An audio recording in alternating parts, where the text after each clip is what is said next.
Sus años de experiencia en política internacional crean el calibre necesario para analizar los asuntos principales de nuestra nación y el mundo. Armando Valdés está en Radio Isla 1320. Esto es Sobre la Mesa. Buenos días, Puerto Rico. Soy Armando Valdés. Usted escucha Sobre la Mesa por Radio Isla 1320. Hoy en Sobre la Mesa, José Nadal Power y Federico de Jesús, uno nuestro analista de temas federales, otro nuestro corresponsal en Washington. Tenemos fuentes allá. Estarán con nosotros para analizar todos los temas relacionados a la capital federal, temas federales. Esta última semana además estará con nosotros el juez Silfrido Steidel, director de la Administración de Tribunales. Vamos a estar hablando con él precisamente sobre los temas controversiales que han estado en la palestra pública esta semana pasada con los trágicos feminicidios y la manera en que los tribunales han manejado ese tema. Aquí en Radio Isla, en Pegados en la Mañana, nació una controversia precisamente con el presidente de la asociación que agrupa a los jueces por la actitud con la que pretendió defender la actuación del tribunal y decir que, bueno, eran errores y los errores pasan. Claro, decir eso después del fin de semana que tuvo y que enfrentó el país resulta muy lamentable. Vamos a ver qué piensa el administrador de tribunales. Y manteniéndonos en ese tema, el ex juez Irán Sánchez, que hoy tiene una columna interesantísima en el periódico El Nuevo Día sobre este mismo tema, también estará con nosotros. Y como todos los días, café en mano, Yolanda Vélez Arcelay, para analizar todos los temas de hoy, 5 de mayo. Hoy es 5 de mayo, hoy se toman margaritas y se come guacamole. Hoy 5 de mayo del 2021 son las 8:02 de la mañana. El análisis viene sin límites. Armando Valdés llega volteando la mesa. Vamos de inmediato a voltear la mesa aquí en Radio Isla 1320. Comenzamos con la noticia del último año, COVID-19. Hoy Puerto Rico amanece con 14 muertes. Tengo que insistir, esto no es meramente una estadística, son personas, son individuos, son tragedias familiares, personas que no estarán con nosotros, seres queridos, dejan un vacío al interior de un sinnúmero de familias puertorriqueñas. Y tenemos que mantener nuestras precauciones, tenemos que seguir protegiéndonos nosotros y quizás más importante, protegiendo a las personas que amamos. En esa línea, una de las medidas y una de las acciones individuales que podemos tomar para protegernos y para proteger a la humanidad, al prójimo, es vacunarnos. Y traigo este tema porque se han reducido el número de vacunaciones diarias en Puerto Rico. Se habla y se sabe de eventos que han sido organizados masivos para vacunar miles de personas y solamente han aparecido cientos de personas para vacunarse.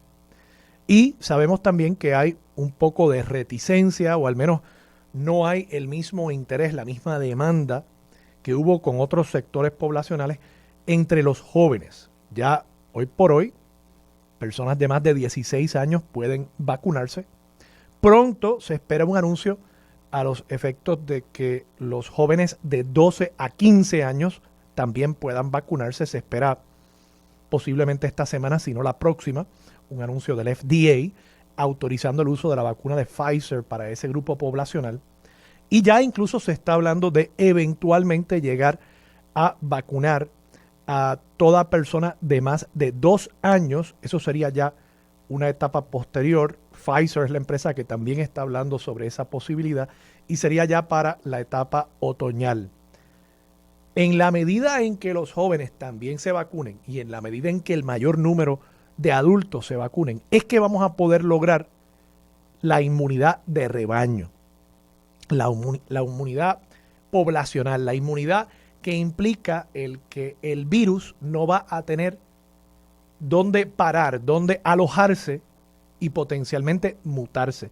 Y ahí es donde está realmente el peligro. Hasta el momento, las vacunas aparentan ser bastante efectivas, incluso contra las variantes que han surgido. Pero eso podría cambiar.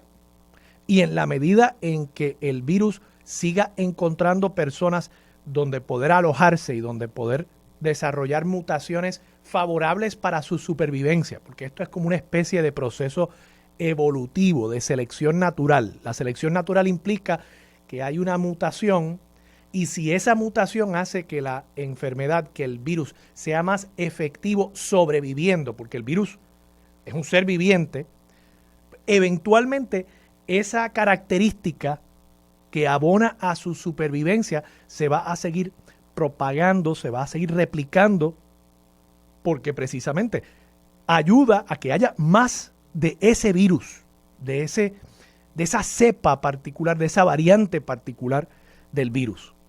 Y eventualmente el virus podría desarrollar una variante que pueda incluso ser efectiva contra los anticuerpos que ya hemos desarrollado algunos seres humanos. Eso es una posibilidad.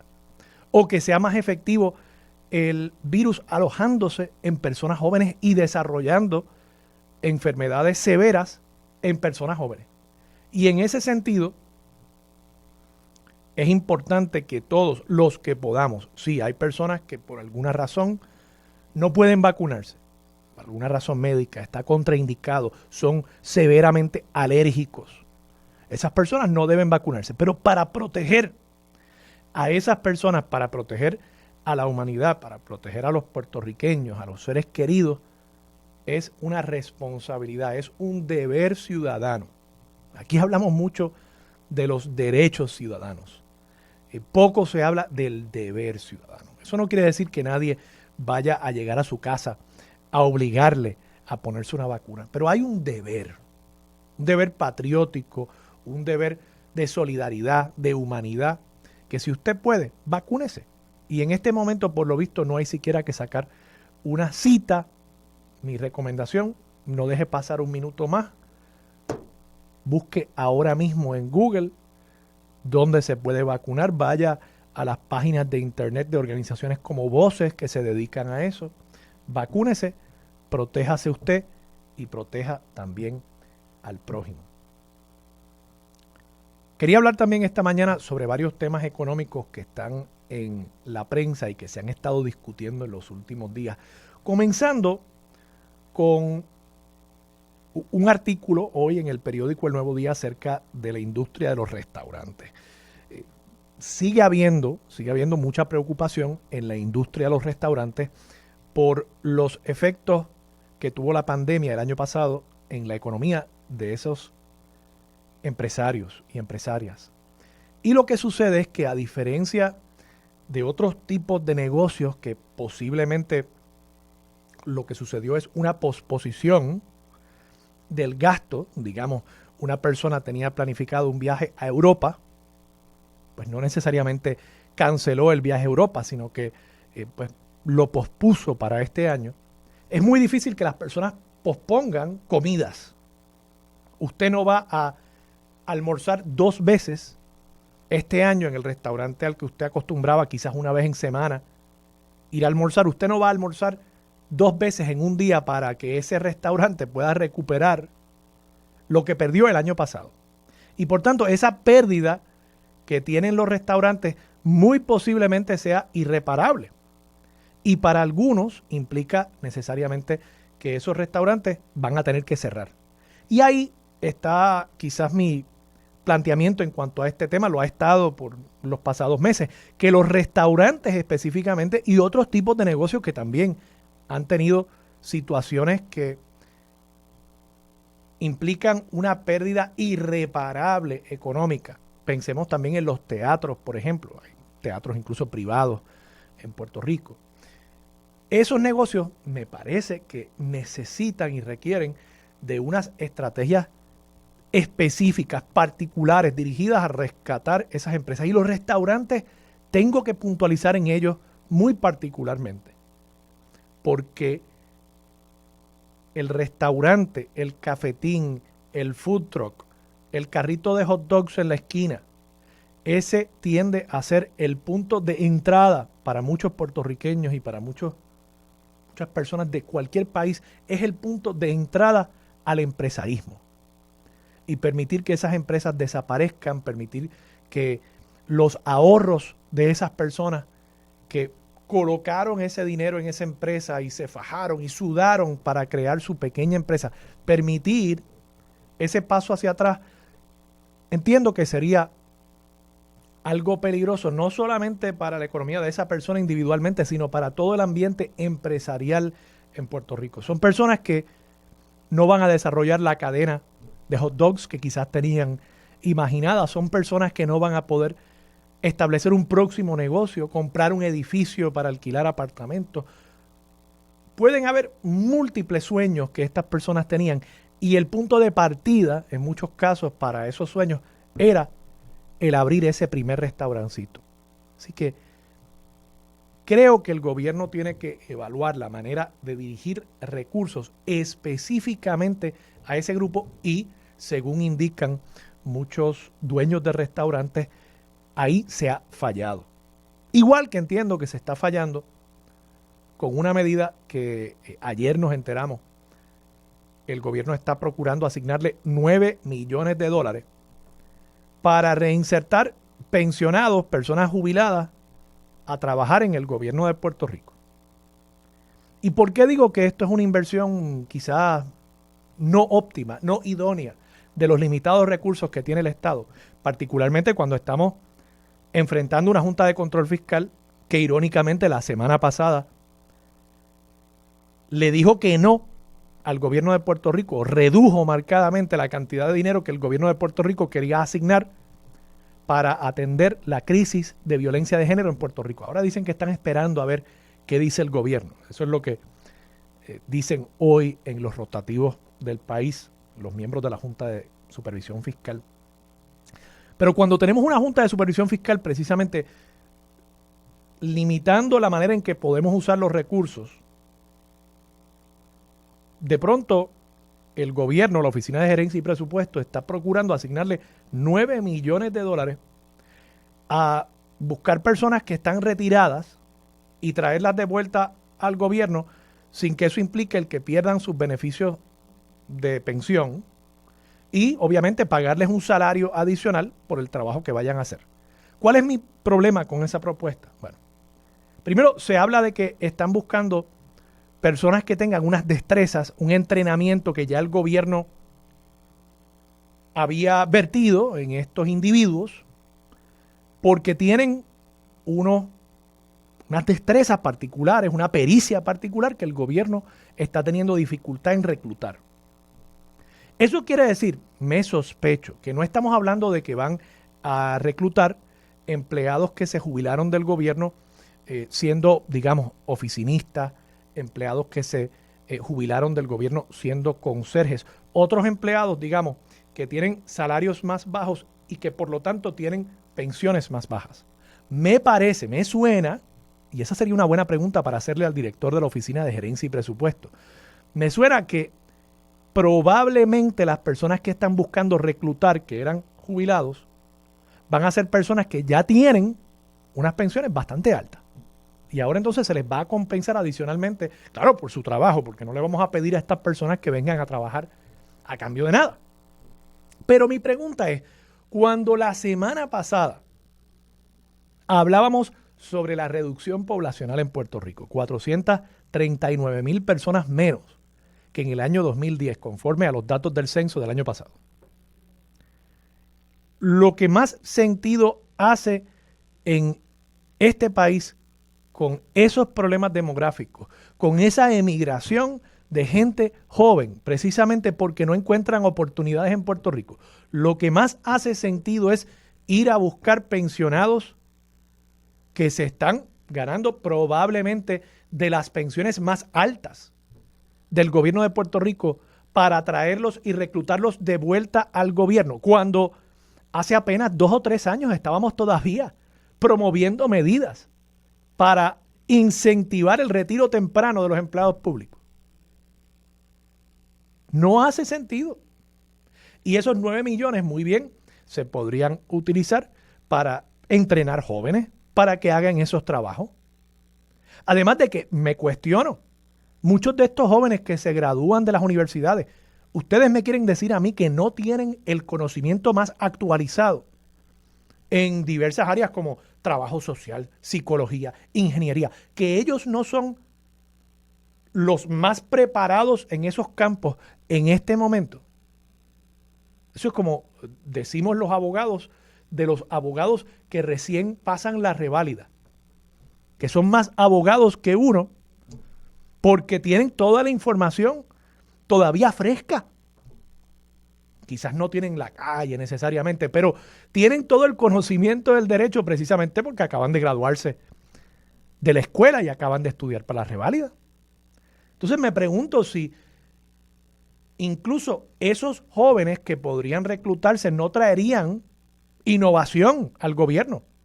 En vez de buscar seguir haciendo las cosas como siempre, si no haría más sentido traer jóvenes, entrenarlos en las lagunas que puedan tener. No es que la universidad necesariamente les enseña todo, les enseña cómo se hace el trabajo en el gobierno. Pero bueno, eso se suple con un entrenamiento en el lugar de trabajo y así se atiende esa deficiencia. Y a su vez tendríamos un programa gubernamental con recursos que por lo visto hay, $9 millones por lo menos, para retener gente joven, para desarrollar profesionales, para que los jóvenes echen raíz en Puerto Rico y se queden.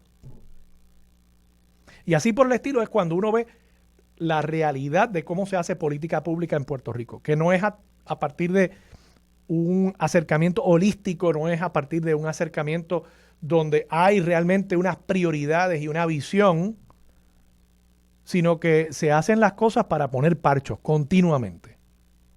Si la prioridad en Puerto Rico tiene que ser revertir los problemas que está enfrentando demográficamente el país, pues todas las políticas públicas, todos los programas, todas las iniciativas tienen que medirse contra esa visión y ver si propenden a atender el problema o si propenden a incluso acelerar el problema. Y cualquier programa, honestamente, cualquier programa que implique que puestos de empleo en el gobierno de Puerto Rico los van a ocupar personas que ya fueron jubiladas, para mí es parte del problema. Abona al problema.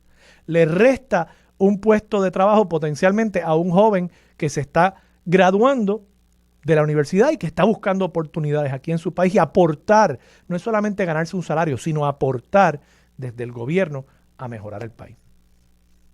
Hablando de mejorar el país también, la legislatura esta semana, y tengo unos visuales para los que nos están viendo a través de Facebook Live y a través de radioisla.tv, la aplicación de Radio Isla. Ustedes saben que nos pueden escuchar y además pueden ver. Tengo unos visuales. Lo primero es que esta semana se estaba considerando en la Cámara de Representantes un proyecto, el proyecto de la Cámara 130.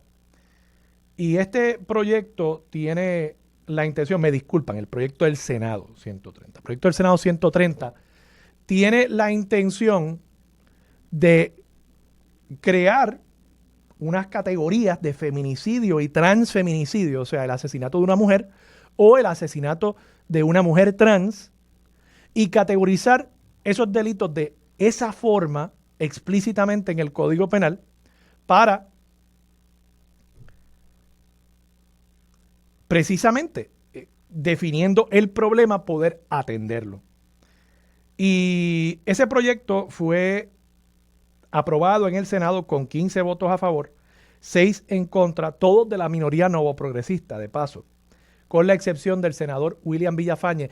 Y tengo aquí al senador Albert Torres, y aquí pueden ver la imagen de nuevo, la transmisión de este programa. El senador Albert Torres dijo, este fue el día en que se iba a considerar el proyecto, dijo, y cito, lo pueden ver, esto es un post que puso, una fotito de estas, los selfies que a la gente le gusta poner ahora por las mañanas. Dice, en la mañana de hoy voy rumbo al Capitolio, solidario con las mujeres víctimas de violencia de género. La erradicación de violencia contra la mujer requiere que todos y todas alcemos nuestras voces y demos la lucha en todos los escenarios. Hashtag ni una menos. La gente se cree que con los hashtags están haciendo la gran cosa, ¿verdad? Bueno, pues ¿qué sucede? Don Albert Torres fue de los que votaron, de los populares que votaron, fue el único que le votó en contra a la clasificación del feminicidio y el transfeminicidio. Y yo creo que ahí hay una laguna que hay que atender. Qué bueno que el Partido Popular y las minorías hayan apoyado en su mayoría este proyecto. Creo que hace contraste con el PNP, que en su mayoría lo rechazó. Pero de nuevo, no se puede decir una cosa por la mañana, hashtag ni una menos, poner la fotito, el fichureo, y después hacer lo contrario en el trabajo de estas personas, que es precisamente legislar. Vamos a la pausa. Regresamos con Yolanda Vélez Arcelay y mucho más aquí en Sobre la Mesa por Radio Isla 1320. Con más de 30 años cubriendo las principales fuentes de información del país, su análisis llega rompiendo barreras. La galardonada periodista Yolanda Vélez Arcelay se une al equipo de Sobre la Mesa. Regresamos. Soy Armando Valdés. Usted escucha Sobre la Mesa por Radio Isla 1320. A esta hora se sienta a la mesa Yolanda Vélez Arcelay. Yolanda, ¿cómo estás? Hola Armando, hola a todos los amigos, saludos tanto en las redes como en la radio. Y doblemente hola porque como tú, yo también estoy vacunada y me acabo de enterar que Iraquís va hoy a vacunarse y que ya nuestro compañero acá en la cabina también ya tiene vacuna y es joven. Tú eres más brava que yo. Yo iba a decir que un compañero se iba a vacunar porque tú sabes, está la ley IPA y todo eso, pero tú... No, él lo publica y yo no tengo problema con eso. Tú lo tiraste para adelante. No, eso no es un... En efecto, mis felicitaciones al amigo Iraquí. Se va a poner la primera vacuna. Imagínate tú la violación de la ley para que las cámaras entran a los centros donde están vacunando y no pregunta a nadie. Sí, imagínate. Pero fuera de eso, me alegra muchísimo y más todavía el hecho de que en 2 semanas y media, ¿verdad? Pfizer posiblemente esté recibiendo autorización para la vacunación de niños de 12 años en adelante y después entonces vendrían los infantes. Y yo creo que, mira, yo no soy la más asidua creyente de estar metiéndose cosas al cuerpo, ¿verdad? Yo soy bastante, ¿cómo te diría? Yo soy una persona bien atípica, no soy de las que... Yo soy de prever, me atiendo mucho a la salud preventivamente, pero en este caso de la pandemia aquí se cambiaron todos los paradigmas y yo creo que todo el mundo debe asumir la responsabilidad y los jóvenes tienen su parte en esto. Y si queremos que nuestros niños vuelvan al sistema escolar, que vuelvan a educarse, que vuelvan a presenciar las clases, no podemos seguir arrastrando los pies porque es responsabilidad de todos, no solamente del gobierno. Yolanda, ¿y las vacunas son prevención? Claro que sí. O sea, claro es la vacuna o el remdesivir, ¿verdad? Sí. ¿Es evitar la enfermedad o después tener que tomar un medicamento para tratar la enfermedad? Claro. Y yo siempre le digo a los amigos porque yo sé que hay algunas personas que nos escuchan que dicen, no, que si las vacunas son una fabricación de las farmacéuticas capitalistas para hacer dinero, esa cantaleta que ya cansa. Mire, el itinerario de vacunación en Cuba es el mismo que en Estados Unidos. Es el mismo, se usan las mismas vacunas para prevenir las mismas enfermedades, porque eso es un logro de la humanidad. Dicho sea de paso, es verdad, porque no voy a entrar en argumentaciones de los negacionistas y todo eso, pero ahora mismo hay un llamado del Departamento de Salud, porque como las escuelas, recuerda que las escuelas, además de educar, son vitales para que forzar a que se vacunen los niños contra otras condiciones que se han erradicado muchas que se han erradicado y otras que están todavía ahí. Como el measles, el polio y todo, el polio, la sarampión, etcétera. El Departamento de Salud publicó ayer una lista de las vacunas que los niños deben tener antes del inicio de clases, particularmente, y es importante que los padres tomen conciencia y vayan a los pediatras. Es importantísimo. Y a los centros de salud, exacto. Sí, porque muchas personas como se ha decaído. Bueno, y lo que pasa es que como el año pasado se desalentó que las personas que no tuvieran alguna situación de emergencia fueran a los médicos y a los hospitales, pues muchos niños posiblemente fallaron. Mira, y además las escuelas para la vacunación. Las escuelas son importantísimas porque la gente se olvida de estas cosas hasta que el Estado mismo hasta que se lo requieren. No lo requieren. Eso es una realidad. Es como la multa en tu vehículo, que tú no lo pagas hasta que tienes que sacar el marbete de nuevo. No me lo recuerdes, por favor. Bueno, mira. Que a ti a mí nos han puesto un par de multitas allá afuera en estos días. Pues fíjate, yo aprendo rapidito. Y fue porque yo dije, bueno, pues con el COVID, como que había una especie de relajación en el sentado al frente del edificio. Bueno, pues nada, ahora estoy llevando... A mí me tocaron 3. No, ya con la tercera aprendí. No, yo con una suficiente. Aprendí, llevé el carro allá atrás y salto malla para llegar aquí y estar contigo. Y mira... Armando, si el domingo fue un día, yo sé que todo el fin de semana, el país ha estado sin un descanso, porque es algo que, vamos, nos ha tenido como crispados, exaltados, ¿no? Toda esta situación que ha ocurrido con los casos más notorios recientes, ¿no? Pero lo más conmovedor, si no es lo que vimos, ¿verdad? Durante todo este fin de semana, es escuchar la voz de una víctima, hablar sobre su caso y decir, pues, que sea lo que Dios quiera cuando el sistema le falla. Y yo, honestamente, tengo que decir algo sobre, ¿verdad? Yo sé que tú eres jurista, mi hermano es jurista, y tengo muchos amigos que son abogados, pero tengo que decir que a veces hay una tendencia de los juristas a hablar entre ellos y una resistencia a rendir, ¿verdad? A explicar a la gente... lega, ¿no? A la gente que no conoce tanto en términos de legalismo, etcétera. Tanto es así que aquí se ha dado una primacía a la cuestión de la abogacía, incluso hasta para el análisis del país, ¿verdad? Para incluso ser gobernante, etcétera. Pero yo digo que entre abogados te veas, dame 2 abogados y te construyo la Torre de Babel. Esta discusión que ha formado el juez Salgado, que quiere remover y cambiar absolutamente Yolanda, el juez Salgado, que es el líder, ¿verdad?, de la Asociación de la Judicatura. Que yo me pregunto, ¿verdad?, si eso como que... Eso a mí me está curioso, porque supone que los jueces no estén discutiendo casos, y lo más que ha hablado este juez es del caso de Andrea Ruiz Costas y de la jueza Ingrid Alvarado. Él habla como si hubiese estado dentro de la sala. Sí. Incluso él habla de que no, porque las víctimas no se pudieron defender bien, no se pueden, y los jueces no están en posición de hacer el trabajo de los fiscales. Y es culpa de aquel y de aquella otra. Incluso al principio quiso pasar, ¿verdad?, gato por liebre, alegando que no hubo fiscales. Bueno, en ese procedimiento no hace falta fiscales. Incluso la jueza puede, con una sola parte, es pedir la orden de protección. Pero entonces, cuando se da a conocer ayer por Telemundo, la grabación de la voz de Andrea Ruiz Costas hablando con una amiga para ese periodo de marzo, precisamente en que ella acudió al Tribunal de Caguas a pedir la orden de protección. Mira, es terrible, porque ella plantea lo que nos estábamos sospechando, que aquí había algo que ocultar, y que valida la propia fiscal de Caguas, Aracelis Pérez, de que al escuchar la audiencia grabada, pues ellos tuvieron acceso.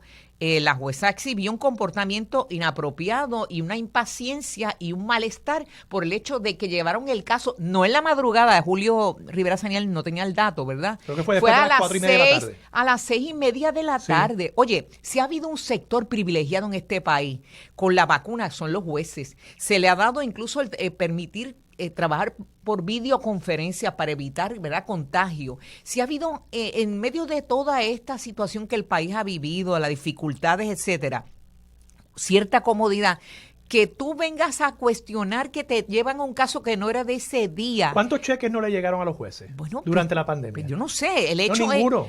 Todos le llegaron. Pues por eso, esto es pago automático, ¿verdad? Pero entonces el hecho nada más de ponerse a quejarse y quejarse frente a la víctima, que va allí y se supone que no es, ¿verdad?, una persona experta, pero hostilidad con el agente que hizo su función de llevarla, y la gente tener que defenderla a ella de por qué es que lleva el caso, no lo llevó antes. Ella acudió el día antes entre otras juezas, y la jueza Nieves le dio para el 31. Entonces ella va por derecho propio ante esta otra jueza, y ella hostil. Y entonces se deja ver por el artículo del día de hoy en El Nuevo Día que hay un malestar entre esos jueces de la región, porque con la pandemia han tenido que atender casos más allá de las 4:30 de la tarde.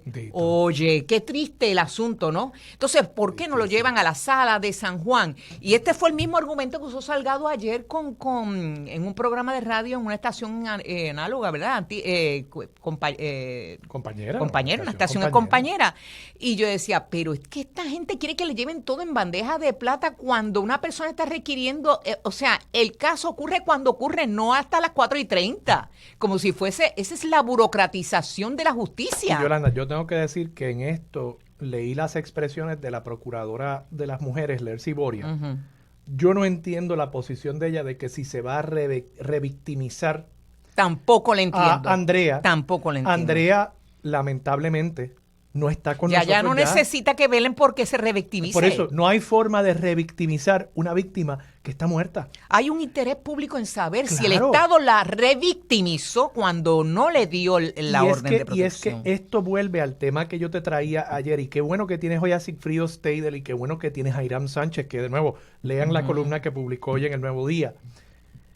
El tribunal tiene que ser más transparente, el tribunal tiene que estar dispuesto a que se escrute las acciones de sus miembros. Por lo mismo. Y eso, de la única forma que vamos a poder hacer eso y de la única forma que vamos a poder evitar que una futura víctima le pase lo mismo que a esta señora, es precisamente haciendo público lo que sucedió en esa vista. Mira, Armando, el que nada debe, nada teme. Claro. O sea, si la jueza quiere que se haga limpieza de su nombre en toda esta discusión, la primera que debe exigir que se haga, que se esclarezca y que se divulgue esto es ella. Si no hay nada que temer, divúlguelo. Pero hay que entender también que ellos vienen de un proceso imperfecto político, que no son seres infalibles y que también están sujetos a cuestionamiento. Y yo creo que hay que discutirlo. Y que sus salarios y sus deberes y su soberanía y sus facultades como jueces emanan todos del pueblo. Claro. Vamos a la pausa. Los asuntos de toda una nación están sobre la mesa. Síguenos con el análisis y discusión en Radio Isla 1320. Esto es Sobre la Mesa. Regresamos. Soy Armando Valdés. Usted escucha Sobre la Mesa por Radio Isla 1320. Yolanda, hay unos datos que publica hoy el periódico Nuevo Día. La fuente es la Oficina de Administración de Tribunales. Tú me lo trajiste a mi atención. Hablan muchísimo esas estadísticas. A mí lo que me preocupa es el número de denegatorias. Explícanos un poco Mira, ahora que en este momento, con todo lo que ha ocurrido, el caso de verdad de las mujeres que han sido, particularmente en este fin de semana, ¿verdad? Los feminicidios que han ocurrido, se ha disparado como una especie de verdad en medio de todo esto las querellas y las solicitudes de búsqueda de ayuda. Gracias a Dios hay gente buscando ayuda. También se están dando lamentablemente como los terremotos, réplicas, y hay gente envalentonada que como que se han puesto guapos en medio de este proceso. Pero el hecho es que queremos resolver y tratar de sanear, ¿verdad? Y si la crítica que le hacemos a esta jueza de la región de Cagua no es para destruirla a ella, es porque hay una especie de, ¿verdad?, actitud de pensar que hay profesiones que son vacas sagradas, ¿no? Y en el caso de los jueces, que son intocables. Entonces, las estadísticas son importantes para que empecemos a mirar y fijar la mirada. Fíjate, Cagua sale bajito en denegatorias de orden de protección. La gente acude a pedir una orden de protección y de 7,000 casos que se sometieron en lo que va del año, Cagua sale con denegatorias bajitas, 20%, pero Bayamón, la región de Bayamón, tiene un alto porcentaje, 68%, es decir, que de las personas que acudieron a un remedio de los tribunales para salvar su vida, ¿verdad?, una orden de protección, etcétera, en Bayamón hubo mayor número de casos radicados y mayor porcentaje de denegatoria, o sea, 1,164 casos, un 68% denegada. Y yo, Administración de Tribunales, pondría el ojo ahí, porque no es, uno guarda proporción con el porcentaje de las demás regiones. Mira, San Juan... De paso, Yolanda, estos son los primeros, para que la gente esté clara, son los primeros 9 meses del año fiscal. Correcto. O sea, que estamos hablando... coge un poquito del año, coge el medio año del... Correcto, estamos hablando de julio del año pasado hasta el presente. Correcto. Bueno, sí, porque año fiscal. No completado todavía, exacto. Bueno, pues el hecho es que Bayamón tiene un elevado número de denegatorias de los jueces a los casos que van de personas mayoritariamente mujeres, aunque hay hombres también. Pero mírate San Juan, que es una ciudad grande, con mucha población y mucha densidad poblacional, fueron 852 casos y 21% de denegatoria, casi igual que Cagua. Es que si te fijas, Utuado Yolanda, el de menor. Parece ser que la mayoría de las regiones, estos no son pueblos, estos son regiones judiciales. Claro, por ejemplo, Bayamón cubre otros municipios. La mayoría de las regiones judiciales están entre un 19 a un 30% más o menos de denegatoria. O sea, 70% o más de las órdenes de protección que son solicitadas se expiden. Ahora, hay varios pueblos... La mediana debe ser como 32%. Hay varios pueblos que lo exceden. Bayamón, básicamente 70% son denegadas. 2/3 partes de los que van a pedir remedio. Arecibo, 46% son denegadas. Carolina, 42%. Mayagüez, 40%. Y Ponce y Humacao, 37 y 36%. Yo creo que hay que poner el ojo porque estos no son regiones judiciales. Estamos hablando de que ahí hay unos jueces y una jueza. Entonces hay que ver por qué esos jueces y esas juezas están denegando muy por encima de la mediana, en otros que debe pueblos. ser como un 33%, mirando si yo no soy maestra para tirar una curva, ¿verdad? Pero hacia lo loco, desde el 19%, que es el mínimo en Utuado, de denegatoria, a un 68% de denegatorias en Bayamón. Esto quiere decir más o menos como unos 30 y pico. Es que debería haber. Ajá. Yo no puedo pensar que hayan unas características tan distintas en la región a la violencia doméstica en Bayamón a Utuado. Entonces, debería ser que el promedio de denegatorias sea más o menos igual a través de toda la isla. Correcto. Mira, yo ayer estaba escuchando al juez Salgado, que ha repetido ad náusea, y tengo que decirlo. De nuevo, ¿lo escuchaste? Decir que si la víctima llevaba su screenshot, o sea, su captación de la pantalla del teléfono, que se veía las amenazas de esta persona, que con eso hubiese bastado para que la jueza emitiera la orden de protección, que eso era, pero como no había un fiscal, y él sigue insistiendo cuando en esa etapa no hace falta, y la víctima puede ir, ¿verdad? Y entonces, él insistiendo en eso, y yo pregunto, bueno, ¿y si no hubiese tecnología, no le creen a la mujer? Punto. Tienen que presentar algo en la pantalla para que le crean una jueza. ¿Verdad? Porque a mí los jueces, entonces él trata de decir, a la jueza está bordeando fino la cuestión antiética de hacer el trabajo del fiscal. Pero además, ¿por qué fue tan difícil para la jueza decirle a Andrea, mira, ponme la pantalla de tu celular, mira, yo lo puedo hacer aquí, con esta tablita, mira. Sí. Que en las videoconferencias es incomodísimo. Ahí se ve perfectamente lo que yo acabo de colocar frente a la cámara de Radio Isla. Claro. Pues entonces, ¿por qué eso no se pudo hacer? Pues mira, a mí me llamó la atención el hecho de que él dijera que ella, lo dijo en un programa previo, ¿verdad? De que no podía hacer preguntas. Yo he estado en tribunales, yo he cubierto tribunales estatales y federales, pero por décadas. Los jueces no son piedras allí paradas o cosas estáticas. Hacen preguntas y pueden preguntar a los testigos. O sea, y el decir que no le puede hacer el trabajo a la fiscalía, mira, eso no se trata de eso. Entonces, mira, me escribe esta ex jueza que me dice, se supone que el juez sepa preguntar y escuchar. Desde el alguacil hasta el personal, la rama lleva años capacitando para atender esa población.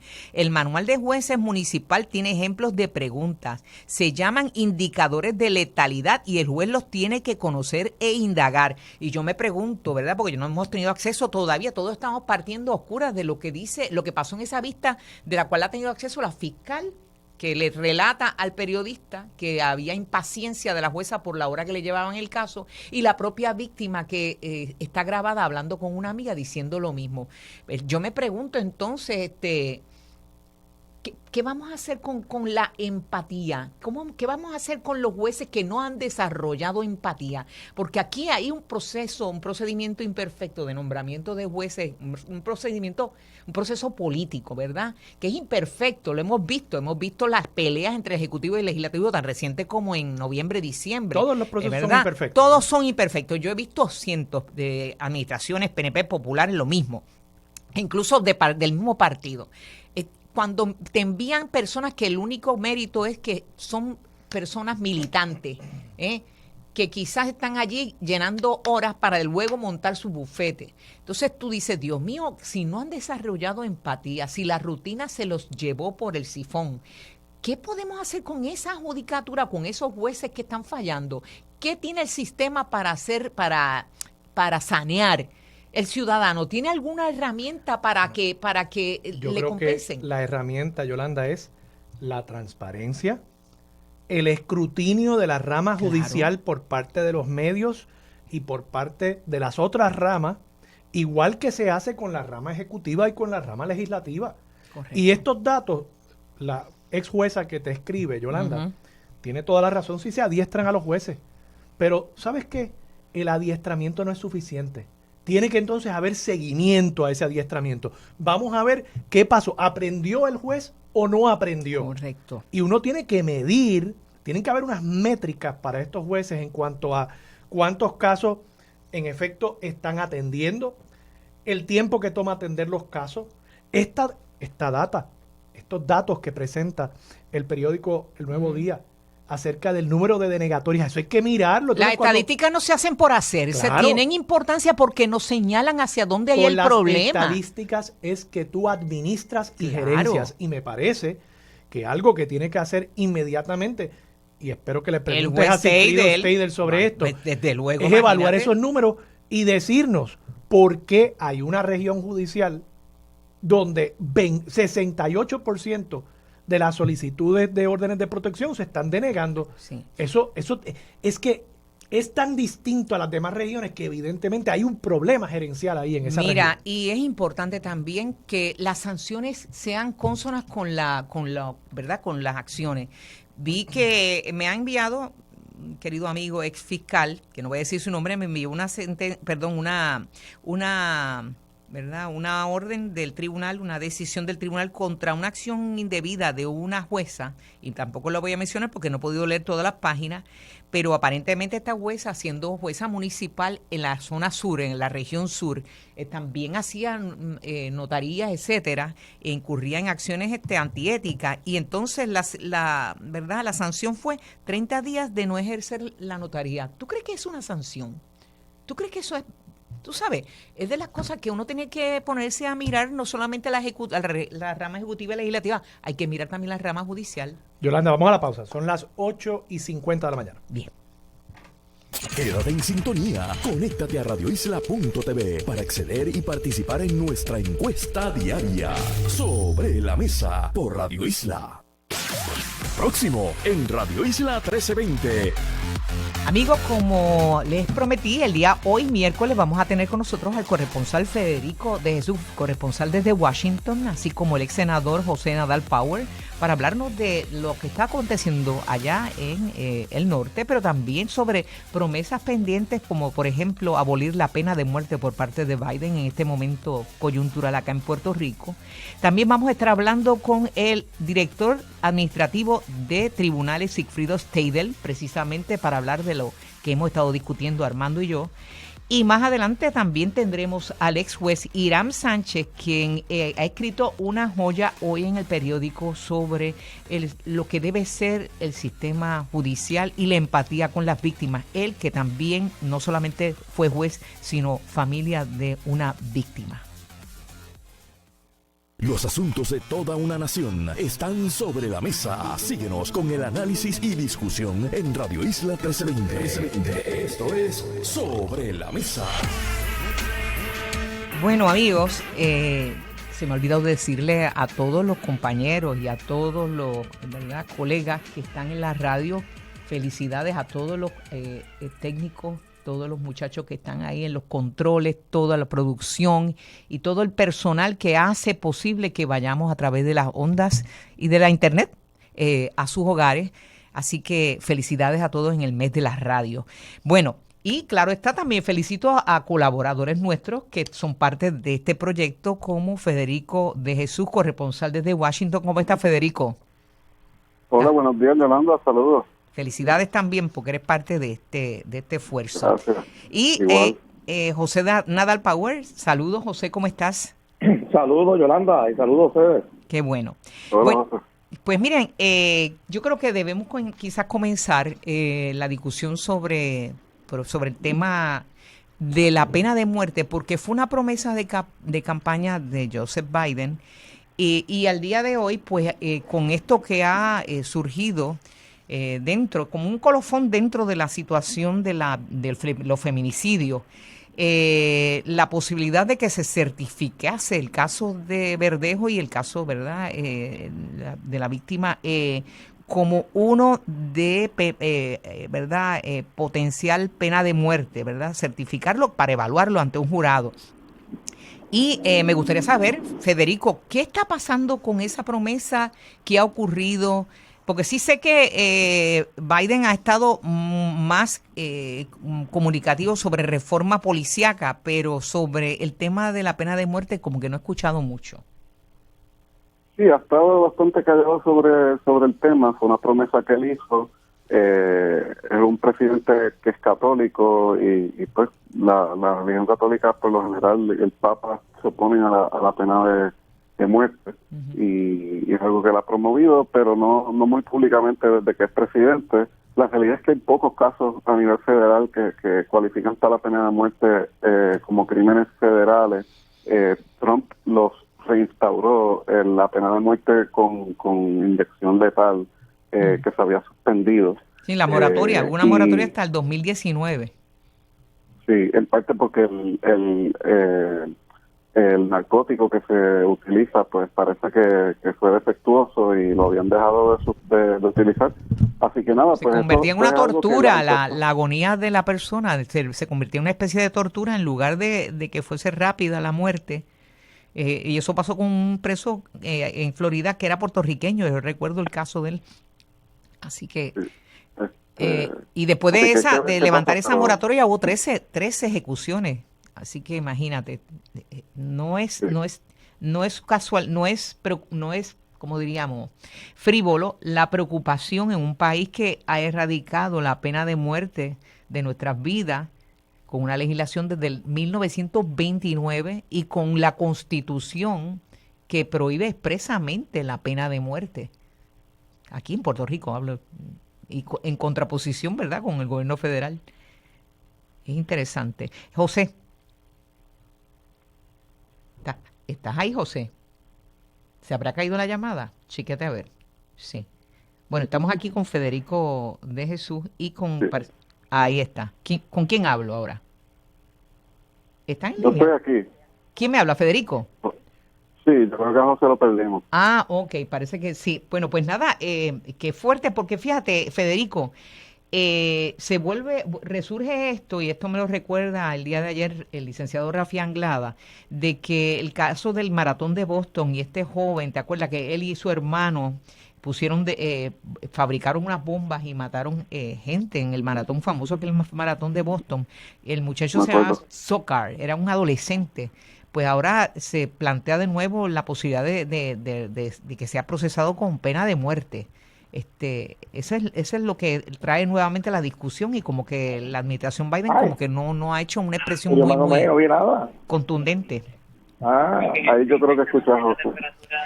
José, ¿estás de vuelta? José, ¿estás ahí? Que estoy oyendo como voces en el... Disculpa, es que estoy aquí, es que estoy en casa. Disculpa la interrupción, es que estaba con unos contratistas. Está bien. Y no puse el teléfono en mute. Perdona, no, pero no te preocupes, no divulgaste mucho detalle. A los amigos les recordamos que José Nadal Power, ¿verdad?, ya vive en la libre comunidad y que tiene que obviamente también ganarse las habichuelas, que está atendiendo ¿verdad?, pro bono el programa, pero también tiene que atender lo suyo. El día de ayer Rafi Anglada parecía que estaba metido en la baticueva y se oía también ruidos extraños. Perdóname, José, lo que quería plantear, ¿verdad?, con esta cuestión de lo de la promesa de Biden de abolir la pena de muerte, se ha quedado como una especie de verdad de limbo. Se ha hablado de otras cosas y como que no ha habido mucha acción o mucha explicación sobre lo que va a pasar con esta promesa de campaña. Pues mira, es una promesa complicada para Biden, porque en los Estados Unidos hay bastante apoyo a la pena de muerte, incluso entre algunos demócratas, ¿no? Uh-huh. Y Biden, pues, va a tener que hacer algún gesto sobre esto, ¿no? Como presidente. Pero yo dudo que le dedique mucha energía a este tema de la pena de muerte cuando hay unos temas como el del control de armas de fuego, de los rifles automáticos, etcétera, que tal vez tienen más posibilidad de lograrse algo, de algún tipo de control a las armas automáticas, que esto de la pena de muerte. Sería gastar mucho esfuerzo, mucha energía de él como mandatario para algo que en realidad no va a prosperar en el Congreso de los Estados Unidos. Fíjate, creo que son 23 estados que han abolido la pena de muerte y Virginia fue el último. Pero yo planteo, ¿no? La posibilidad, si se le hace cuesta arriba en el discurso, incluso hasta en algunos estados demócratas, por lo menos volver al estado antes de Trump de establecer una moratoria. Porque el mundo se va moviendo hacia la abolición de la pena de muerte. La Comunidad Europea no tiene pena de muerte. Bueno, el mundo ya se movió. Estados Unidos es el que queda atrás. Es el que está atrás, correcto. Claro, totalmente. Son de hecho muy pocos países que todavía tienen pena de muerte. Entre ellos están los Estados Unidos y China, por ejemplo, que no es un país democrático. Lo interesante es que en los Estados Unidos, por ejemplo, la Constitución prohíbe los castigos crueles e inusitados, pero entonces la pena de muerte no se considera un castigo cruel, y lo cual es una gran contradicción, ¿no? Sí.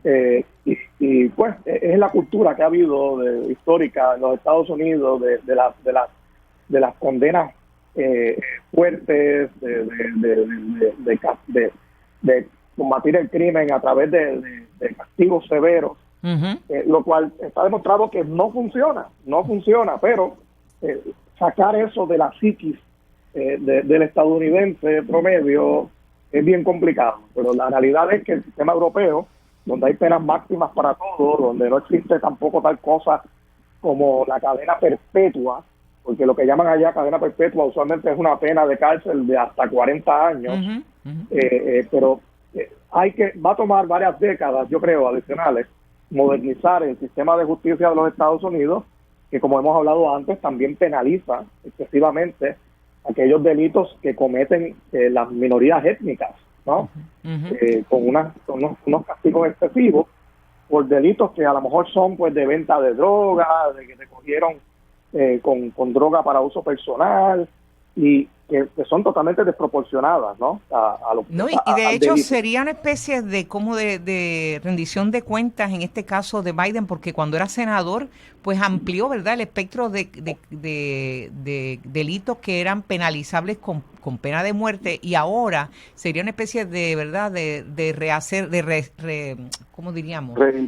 Reivindicar lo que hizo mal, o lo que se intuye que hizo mal, él como ahora como una figura que se quiere colocar como un campeón de la verdad liberal, y esto lo vimos en el discurso de la semana pasada, que por cierto no lo hemos discutido, Federico. No hemos hablado de lo que proyectó Biden en la semana pasada, el miércoles, si no me equivoco, con su discurso. Me pareció que absorbió mucho de la propuesta de Bernie Sanders, y de algún modo proyecta que se está distanciando de las políticas neoliberales tan drásticas que se dieron durante muchas administraciones demócratas y republicanas, porque en esto ambas han caído en eso, de distanciarse, entonces de buscar resarcir los daños que han sufrido los núcleos familiares, ¿verdad? Y que los grandes intereses paguen la cuota que le corresponde por dentro de un país, para enfocar en la educación preescolar, en la universal, en mejorar las matrículas, ¿verdad? Matrículas gratuitas en colegios universitarios y todas esas cosas. ¿Qué te parece? Yo creo que ese discurso ya lo sabíamos por su biografía y su historia, pero demostró que Joe Biden es el presidente más, hasta ahora, ¿verdad?, que más se ha esforzado de enfocar los asuntos de los sindicatos, de la clase media, de la clase trabajadora, ese proyecto de infraestructura no de reformar, ¿verdad?, pero de reemplazar el 100% de la plomería de plomo, ¿verdad?, que puede contaminar el agua, por ejemplo, y estos pues son trabajadores que están sindicalizados en Estados Unidos, que están promoviendo ese tipo de soluciones. Y yo creo que pues sin mucha grandilocuencia habló bien directo, como hablaba Franklin Delano Roosevelt, con el fireside chat. No era muy grandilocuente, pero era efectivo y la gente entendía lo que él estaba tratando de hacer, y no será muy liberal tipo Bernie Sanders, ¿verdad? Porque no ha abrazado las propuestas más controversiales como Medicare para todos, ni el salario mínimo de $15 que él ha promovido, pero probablemente no se apruebe en el Congreso, pero con su agresividad y la cantidad de dinero que se quiere gastar y los abarcadores de sus planes, pues definitivamente pues ha neutralizado algunas críticas en la izquierda, y con su pues neonacionalismo patriótico para contrarrestar la autocracia y las mentiras sobre las elecciones de los republicanos, pues también se está posicionando como la alternativa patriótica, que es algo que los demócratas desde el 11 de septiembre, aun cuando Osama Bin Laden fue asesinado por Obama, pues siempre los demócratas tienen esa cosa de que los republicanos es el partido nacionalista, y yo creo que él está tratando de cooptar eso. Y nada, vamos a ver. Yo creo que Biden ha empezado muy agresivo en muchos temas, y coincido con José que lo de la pena de muerte lamentablemente pues no va a ser prioridad. Ojalá por acción ejecutiva por lo menos se instaure, como tú dices, Yolanda, una moratoria. Una moratoria. Sí, sobre todo, José, ¿verdad? Digo, esto de los feminicidios, yo he escuchado a gente pensando que el planeta entero está mirando para Puerto Rico, bendito, lo que es la ignorancia. El feminicidio está lamentablemente en todas las sociedades.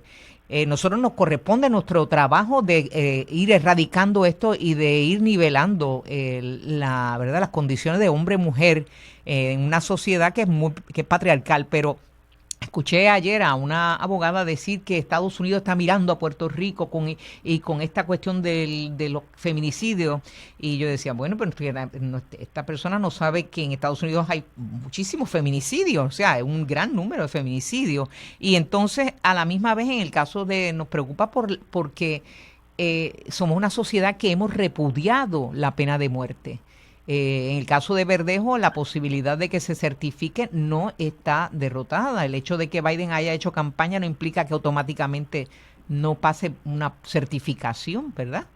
¿Qué te parece? Sí, de acuerdo. Fíjate, incluso en el caso de Verdejo, la familia de la víctima, el papá por lo menos, ha dicho que él no cree en la pena de muerte, que él no va a estar para nada impulsando eso públicamente, que mejor es que esté a perpetuidad en la cárcel y que cada día sea uno de remordimiento. Yo sinceramente pues puede pasar cualquier cosa, ¿no? El Departamento de Justicia pues a veces opera pues con personas que están allí fijos en esos puestos y podría certificarse. Yo creo que todavía no se ha articulado una política pública clara, no he visto esa orden por parte del presidente para que exista una moratoria, o por lo menos que administrativamente no se impulse este tema de las certificaciones de pena de muerte. Yo no sé si ayuda en algo, y tú me dirás, porque yo recuerdo que cuando estaba el secretario de Justicia, Ramos, se me escapa el nombre, el hijo de Sánchez Vilella, Sánchez Ramos, correcto. Él hizo una expresión a Justicia Federal como digo, yo sé que esto no es, como diríamos, que esto no para las balas, como dicen, pero recuerdo que él hizo una manifestación de la política pública de Puerto Rico con relación a la pena de muerte. Y no he visto acciones o posiciones así que yo recuerde, ¿verdad? Me llamó la atención en aquella época. De hecho, hoy se cita el caso de que anoche tuvimos a Fortuño y a Aníbal Acevedo Vilá, un programa que participó, y ambos se manifestaron en contra de la pena de muerte, claro. Pero hubo un entendimiento.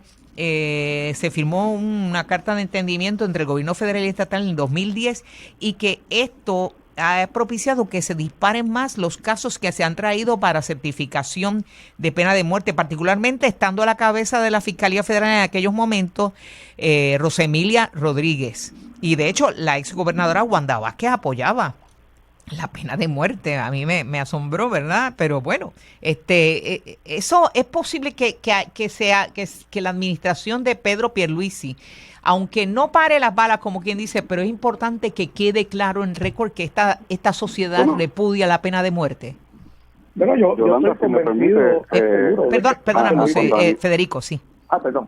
cuando Aníbal era gobernador, él rehusaba referirle los casos a los federales que cualificaron para pena de muerte, y como tú citaste, en el 2010 Fortuño empezó a hacer esos referidos. En el caso de Pedro Pierluisi, cuando él era comisionado residente, su hermano fue asesinado y él valientemente siempre se opuesto a la pena de muerte, y de hecho creo que radicó un proyecto en el Congreso para que no aplicara la pena de muerte federal en los estados que la hayan prohibido. Sí. Ahora, como gobernador, no sé el estatus de si él ha referido esos casos al gobierno federal o no, habría que preguntar, pero por lo menos antes de que fuera gobernador fue muy consistente en contra de la pena de muerte. Sí, no, y me consta, recuerdo la muerte de su hermano, que fue ayudante en Fortaleza, Pilu, pero lo que planteo es como planteamiento, aunque sea algo que no tenga un peso legal, pero sí para que se entienda que aquí esta sociedad repudia la pena de muerte.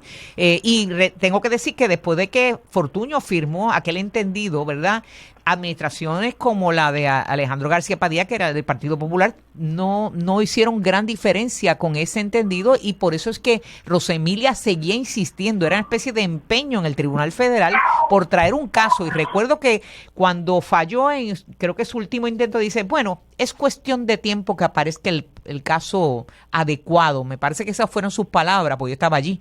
Y yo decía, pero caramba, ¿cuál es la insistencia? Si la sociedad puertorriqueña no cree en la pena de muerte, habrá su cuota de gente que lo crea, pero ir en contra de ese es como una imposición, ¿no te parece, José? De acuerdo contigo, y aquí a veces hay, detrás de estas cosas, de solicitar, por ejemplo, pena de muerte, a veces hay agenda ideológica, ¿no? Sí. No solamente desde el punto de vista de querer combatir el crimen con estos métodos probadamente ineficaces, de muchas penas, ¿no? Y de castigo cruel, sino también una agenda que a veces es simplemente para demostrar que la Constitución de los Estados Unidos prevalece sobre la de Puerto Rico, y ha habido mucho de eso, ¿no? Uh-huh. En el pasado. Yo creo que las personas que ahora mismo están ocupando las sillas claves, que piensan de manera distinta, no van a hacer, no se van a comportar de esa manera con Puerto Rico. Eso es una creencia que tengo, porque pues conozco a muchos de los que hoy día pues están en el gobierno de Puerto Rico, en el gobierno federal, y yo creo que si se pide la certificación esta o no, ya por lo menos va a ser sin menos agenda ideológica, pero está por verse qué dice Washington sobre este tema, ¿no? Obviamente es un caso muy complicado, es un caso muy mediático, en parte por la figura de Verdejo. Deberían ser todos igual de mediáticos, ¿no? Sí, claro. Todas las víctimas son, ¿verdad? Tienen el mismo peso, pero la realidad es que pues esto se ha magnificado, y ahora pues a ver qué hace el Departamento de Justicia de los Estados Unidos. Yo tengo esperanza todavía de que no van a promover esta certificación, pero... Y más con la oposición del padre de la víctima, o sea, el mismo padre de la víctima se opone. Yo creo que eso tiene un peso, ¿verdad?, en poner al día o ponerlos a ellos en oído en tierra. Bueno, a mí me gustaría hablar sobre otra promesa que, ¿verdad?, de campaña de Biden, que como que está pendiente, y el hecho de que se haya nombrado a Richard Cordray, ¿verdad?, este gran campeón defensor del consumidor, para apoyar la gestión de ¿verdad?, condonar deuda estudiantil. ¿Qué hay de eso? Y la diferencia, ¿verdad? Porque Biden ha hablado de una especie de, ¿verdad?, como de apoyo a un recorte a la deuda por $10,000, pero hay quien plantea de los demócratas que debe ser más, y se ha hablado hasta $50,000. Federico. Sí, de hecho Elizabeth Warren, la senadora de Massachusetts, lleva promoviendo que sí, que por orden ejecutiva se puede condonar hasta $50,000 de deuda estudiantil. De hecho, Richard Cordray fue la persona que dirigió el Consumer Financial Protection Bureau, que es la agencia de protección al consumidor, ¿verdad?, para asuntos financieros, que creó Obama bajo la dirección de Elizabeth Warren, pero como no tenía los votos para que la confirmaran, Obama nombró a Richard Cordray en vez, y Elizabeth Warren pues decidió correr para el Senado. Y Richard Cordray corrió para gobernador de Ohio por el Partido Demócrata, perdió, pero cuando dirigió esa agencia pudieron levantar muchísimas multas para compañías que estaban abusando en cuanto a préstamos estudiantiles, en cuanto a otro tipo de abusos de instituciones financieras, así que yo creo que es una muy buena señal. Pero obviamente al final pues la cifra es lo que va a conseguir el titular, ¿verdad? Cuánto de deuda estudiantil y a cuáles estudiantes y debajo de cuáles ingresos van a cualificar, porque todo de los préstamos estudiantiles en Estados Unidos se ha ido fuera de proporción. Control, o sea, es una de las grandes deudas, tanto como la de los mercados municipales en el que está Puerto Rico, ¿verdad? Pero de las grandes deudas y de los grandes problemas de lo que se emergió mayormente en esta campaña gracias a Bernie Sanders. Pero es importante, y aquí en Puerto Rico hay muchos estudiantes que tienen deudas grandes que no le permiten la arrancada como profesional, su inicio en la vida profesional, porque ya de entrada tienes ya la pesada carga de esas deudas. Al día de ayer hubo una especie de manifestación tocante a Puerto Rico en Washington en el subcomité de vivienda por parte de Ayuda Legal, que nosotros le hemos dado foro aquí. Ayer hubo un participante de Ayuda Legal en este programa. Como ustedes saben, amigos, Ayuda Legal de Puerto Rico ha estado apoyando a las familias que están a punto de perder sus hogares y todos los que están siendo desahuciados. Y con esto de los fondos CDBG-DR, ¿verdad? CDBG, esto se parece como a las siglas de LGBT, que ya a mí se me va la T. Bueno, pues en este caso están pidiendo que se codifiquen las guías claramente para evitar que ocurra lo que pasó con la administración Trump, que ocurra con futuras administraciones, porque nadie sabe si Trump vuelve o si viene una administración tan mala o peor que la de Trump con el tratamiento a los puertorriqueños en esto de la distribución de ayudas en medio de una emergencia y de desastre. ¿Cómo se tomó ese planteamiento por Ayuda Legal, Federico? Bueno, esto de verdad que fue muy bienvenido por los demócratas, porque el programa CDBG-DR no es un programa permanente. Cada vez que hay un desastre natural, ¿verdad?, de grandes proporciones y en el Congreso autorizan ayuda suplementaria de emergencia, reautorizan de una manera ad hoc el programa de CDBG-DR y el LMI, que es para mitigación. Así que haya una autorización permanente con unas guías claras, pues yo no sé si hubiera otro presidente o el mismo presidente Trump volviera con sus estilos autocráticos, si esas guías prevendrían que se hicieran acciones similares, pero definitivamente si hubiera una regularidad en el programa, sería más difícil que se arbitrariamente manipulen pues cómo se implementa ese programa, porque de nuevo no está autorizado permanentemente. Sí. Y que sí lo esté estatutariamente, pues obviamente tendría muchos beneficios para Puerto Rico y para cualquier otra zona de desastre en Estados Unidos. Me queda muy poco tiempo, pero a mí lo que no me queda claro, ¿verdad, José? En este caso, ¿dónde está la comisionada residente? Que cuando Trump maltrató al país, ella decía, él me da todo lo que yo pido, y luego mandó un comunicado insulso diciendo, luego que la oficina del inspector general federal de HUD dijo lo que era obvio, que nos estaban maltratando, dijo, aborrezco el maltrato a las víctimas, y después no hablaba ni del victimario, y no sé si estuvo en estas vistas. ¿Qué te parece? Bueno, me parece un silencio elocuente por parte de la comisionada. Ella estuvo hasta el último día justificando al gobierno de Donald Trump. De hecho, no fue hasta el Día de Reyes de este año, pues por primera vez ella repudió de algún modo al expresidente Trump, cuando ocurrieron los ataques al Capitolio por parte de aquella turba que salió desde el meeting de Donald Trump. Y yo creo que la comisionada debe estar ahora pues más activa en estos temas de los fondos. Ella los anunciaba con bombos y platillos el cuatrienio pasado, cada vez que se asignaban los fondos, y entonces se quedaba callada cuando se veía que claramente estaban siendo congelados. Ella reclamaba lo bueno y dejaba lo malo pasar. Totalmente. Reclamaba lo bueno como hechura de ella. Se me está acabando el tiempo. Sí. Bueno, pues nada, les agradezco a ambos que hayan estado hoy, miércoles, que hayan cedido su turno de los martes para hoy miércoles, pero nada, volvemos al espacio original los martes con ustedes, así que gracias a Federico de Jesús, así como José Nadal Power, hasta la semana que viene con ustedes. Amigos, no se vayan, que vamos a estar hablando con el juez administrativo de tribunales sobre estos temas que han surgido en cuanto a la judicatura. Los asuntos de toda una nación están sobre la mesa. Síguenos con el análisis y discusión en Radio Isla 1320. Esto es Sobre la Mesa. Bueno, amigos, vamos a estar hablando ahora con el juez administrativo de los tribunales, Sigfrido Steidl, a quien le damos la bienvenida de inmediato. Saludos, ¿cómo está? Muy buenos días, muchas gracias por la oportunidad de dirigirme a tu público. Quisiera de entrada, juez, ¿verdad?, decirle que nuestro público puede tener abogados, pero la gran mayoría no somos abogados, somos legos en términos de esta materia, conocemos algo, ¿verdad?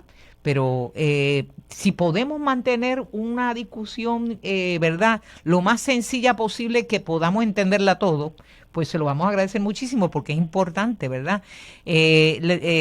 Usted y la Administración de Tribunales ha pedido participar en el programa hoy porque hemos estado hablando del tema de la judicatura desde el día de ayer y nuestras preocupaciones con los planteamientos de quizás, y esto digo quizás porque no tenemos el acceso, de conductas indebidas cuando ha habido víctimas que han buscado, han recurrido a remedios al tribunal para órdenes de protección. De hecho, ante mí me ha llegado, y lo estoy trayendo a usted de primera mano, una decisión del tribunal que sanciona a una jueza del sur, porque en síntesis, la jueza Santiago Rodríguez manifestó en sala que las mujeres estaban tomando la solicitud de órdenes de protección a relajo. Culpó a una de las denunciantes de causar los incidentes de violencia doméstica por dedicarse a estudiar y por encontrarse enferma. Manifestó que la vista de determinación de causa probable contra uno de los agresores era una pérdida de tiempo.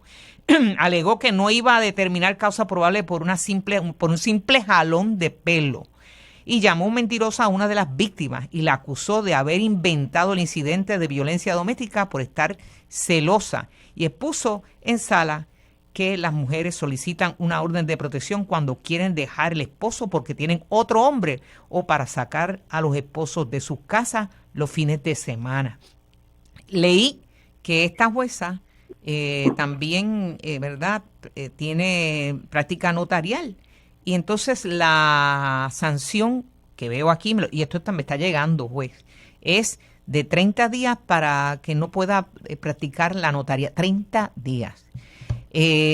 Habidas cuentas de que estamos discutiendo la insensibilidad de algunos jueces ante el problema de feminicidio, le pregunto, ¿cuál es el estatus de los jueces?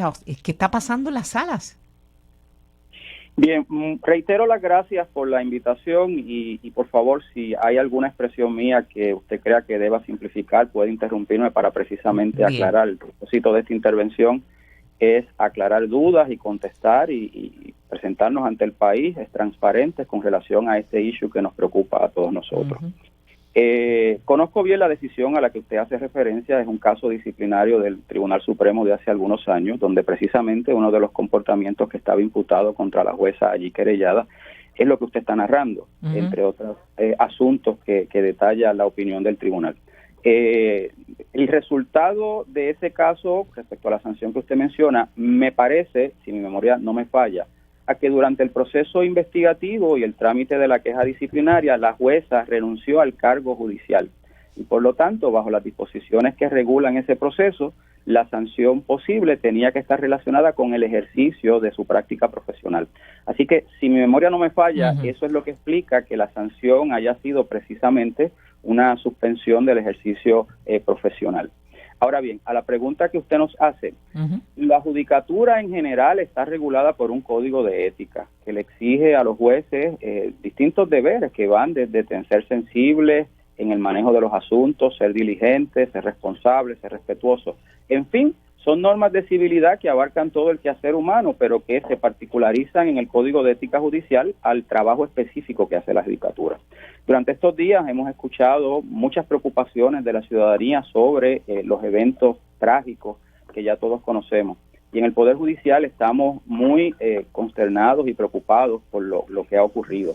Sepa que las instrucciones de la jueza presidenta Oronoz Rodríguez han sido que debemos tener una autorreflexión cuidadosa, sosegada al interior del Poder Judicial y de todo el componente de seguridad de Puerto Rico, que no solamente incluye a los tribunales, también incluye a la policía, a la procuradora, el Ministerio Público, entre otras entidades que dan apoyo a la función judicial.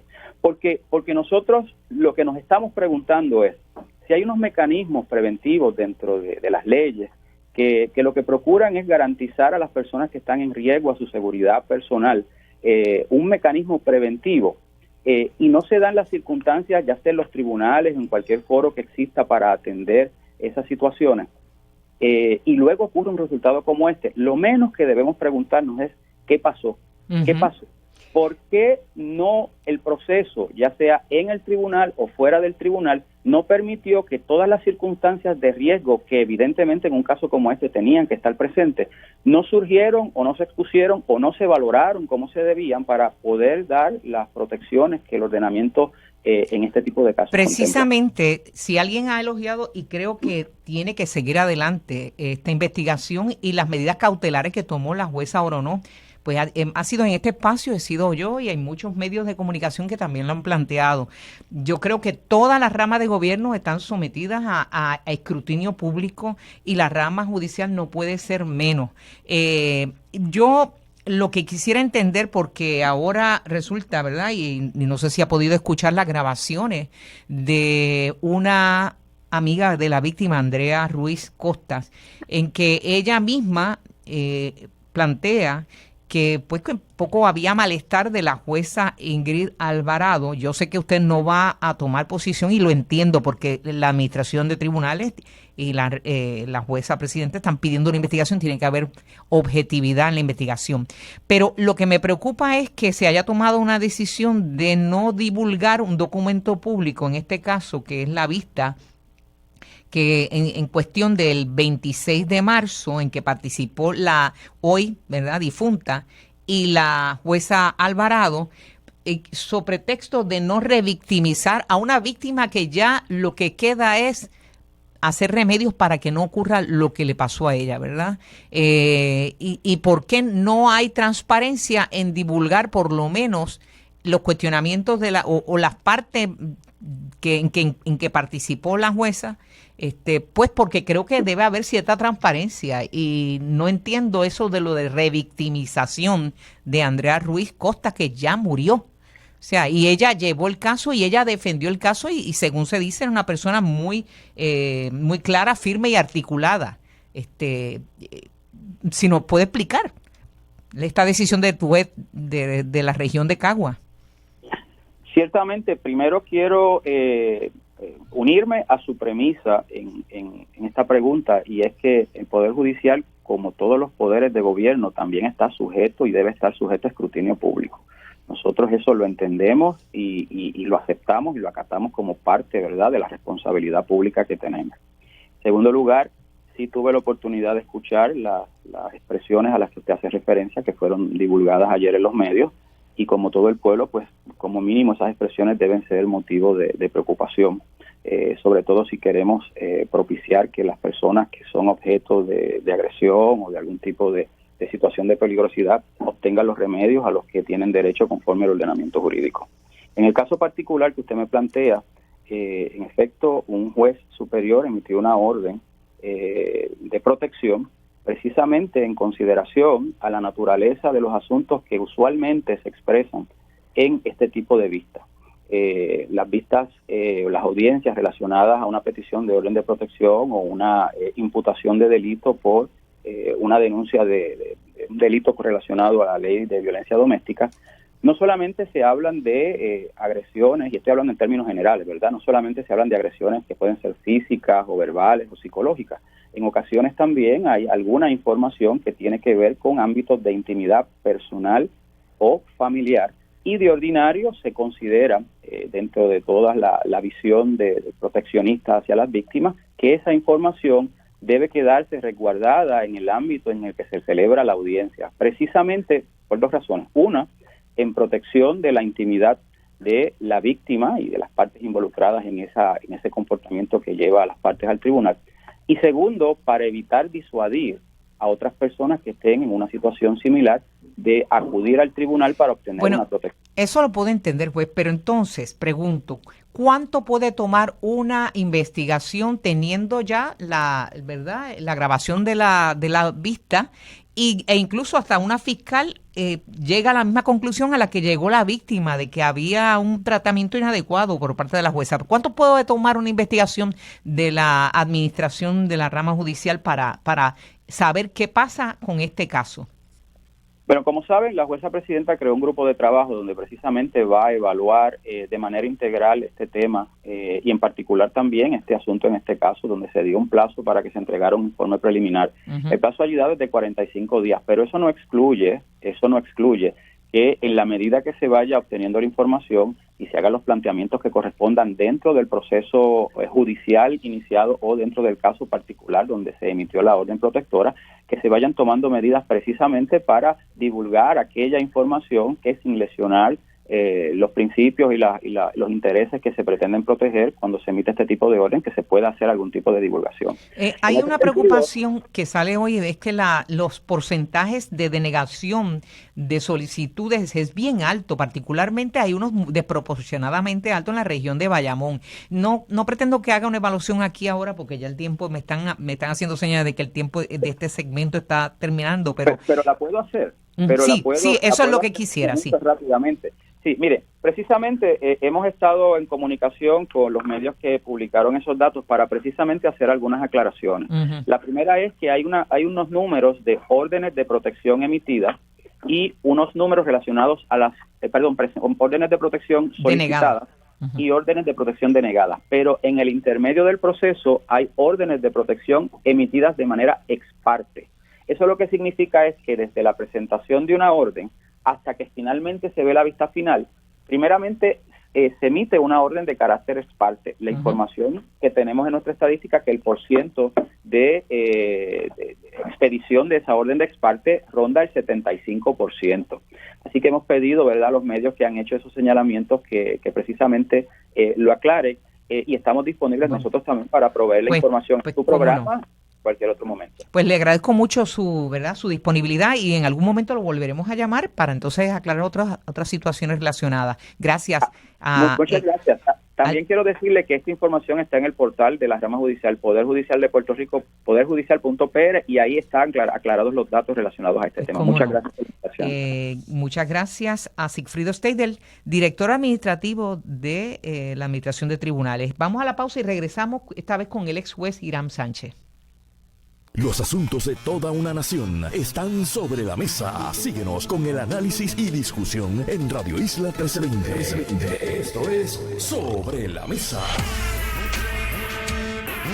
Bueno, amigos, debo tener ya en línea al ex juez Hiram Sánchez, quien ha escrito una columna excelente desde su posición de haber sido miembro de la Judicatura a haber, ¿verdad?, perdido lamentablemente a su hijo como víctima de la criminalidad en este país. Y él plantea algo muy importante que a veces se pierde de perspectiva, y es quiénes van a sala recurriendo por remedio y a lo que se enfrentan. Saludos, ¿cómo estás, Hiram? Muy bien, gracias, Yolanda. Pues qué bueno que estás ahí y me alegra que estuviese disponible. Yo quiero aclarar, porque estuve hablando con el juez Steidel y leí, porque me lo hizo llegar un ex fiscal, un documento de un INRE a una profesional, ¿verdad?, una jurista que ejerció como jueza, Elba Santiago Rodríguez, y este caso data del 2003, el caso es TS-6804, y lo que ocurrió, entre otras cosas que se mencionan, es que esta jurista, estando en sala, dijo que no podía atender a una de las víctimas, ¿verdad?, que acudía por remedio a su sala, porque tenía en brazos a su pequeña hija, que las mujeres estaban tomando la solicitud de órdenes de protección a relajo. Culpó a una de los denunciantes de causar los incidentes de violencia doméstica por dedicarse a estudiar y por encontrarse enferma. Manifestó que la vista de determinación de causa probable contra uno de los agresores era una pérdida de tiempo. Alegó que no iba a determinar causa probable por un simple jalón de pelo. Llamó mentirosa a una de las víctimas y la acusó de haber inventado el incidente de violencia doméstica por estar celosa. Bueno, no sigo leyendo, ¿verdad? Pero, licenciado, ¿qué me puede decir, verdad? Una impresión de esto. De hecho, la persona fue sancionada, la profesional, fue sancionada con 30 días de no ejercer la notaría. 30 días, calendario. ¿Qué le parece? Eso es una atrocidad y yo creo que se fue muy leniente con ella.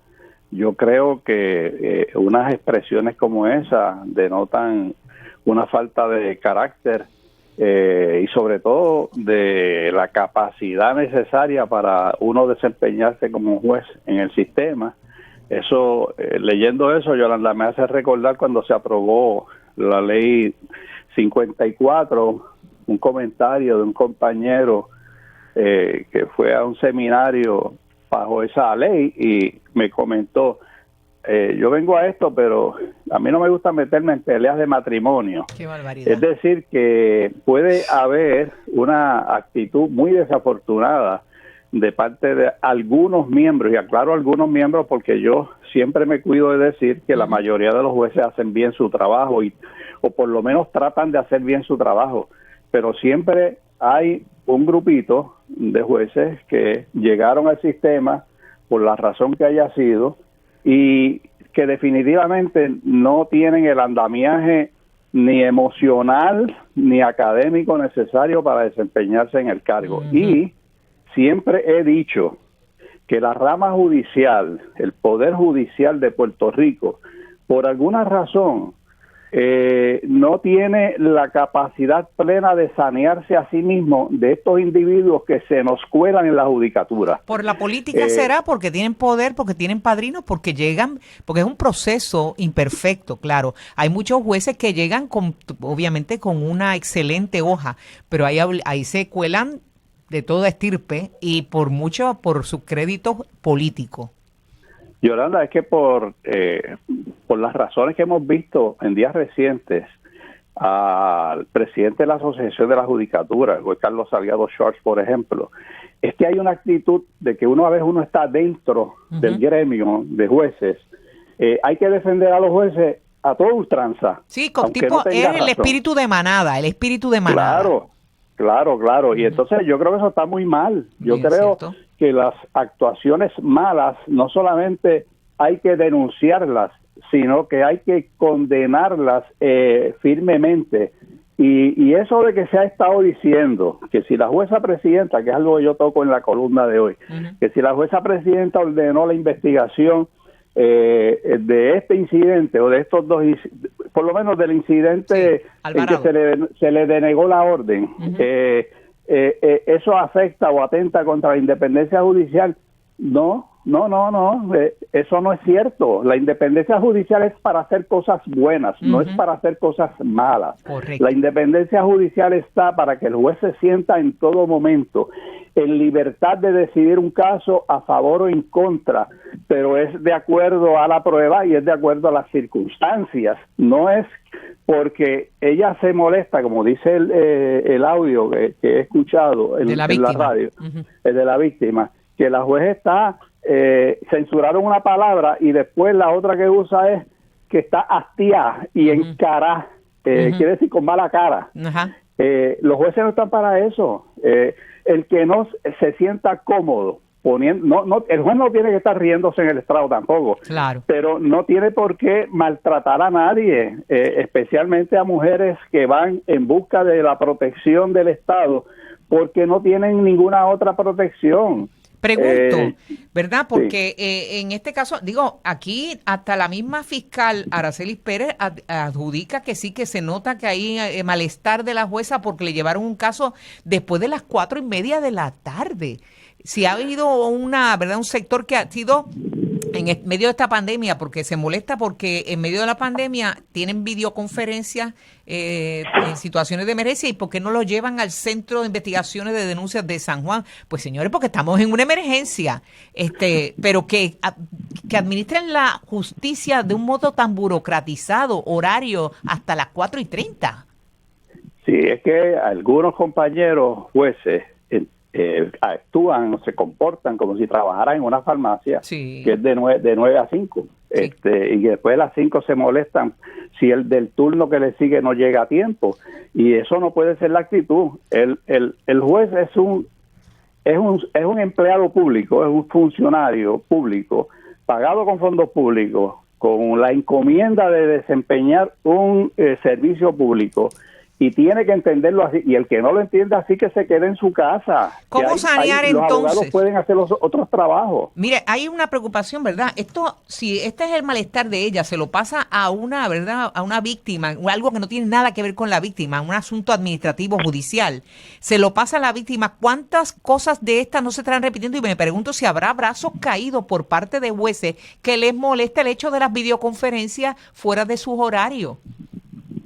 Yolanda, yo siempre he dicho que la rama judicial, y no sé si este sea el momento para que la jueza presidenta haga algo, pero la rama judicial necesita, según la policía tiene un monitor para asegurarse de que está cumpliendo con sus obligaciones, la rama los jueces también deberían tener su monitor, es decir, que supervise los servicios que se prestan. Todo lo que tiene que hacer, ¿verdad?, ese cuerpo de asesor de la jueza presidenta en asuntos administrativos, es escoger al azar salas de jueces y procedimientos, y escuchen las grabaciones. Van a recibir grandes sorpresas, unas muy buenas y otras desafortunadamente muy malas. Y no solamente es suficiente con identificar los que están haciendo mal su trabajo, es que se tiene que ser firme con los que están haciendo mal su trabajo, no de 30 días ni de 60 días, no. Es que el que no sirve debe sustituir por otra persona que esté en disposición de hacer bien su trabajo. Pues cómo no, yo creo que mejor no lo pudo decir un ex juez, una persona que sabe y conoce lo que se bate allí.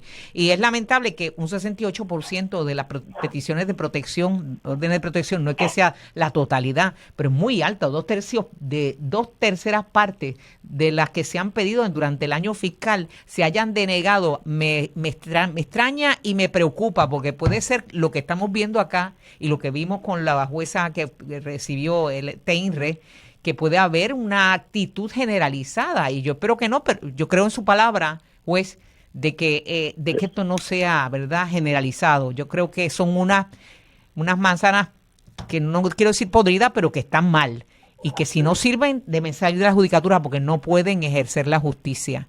Gracias al ex juez Hiram Sánchez, como de costumbre, me encanta su participación. Y amigos, lo próximo, Mili Méndez en Dígame la Verdad.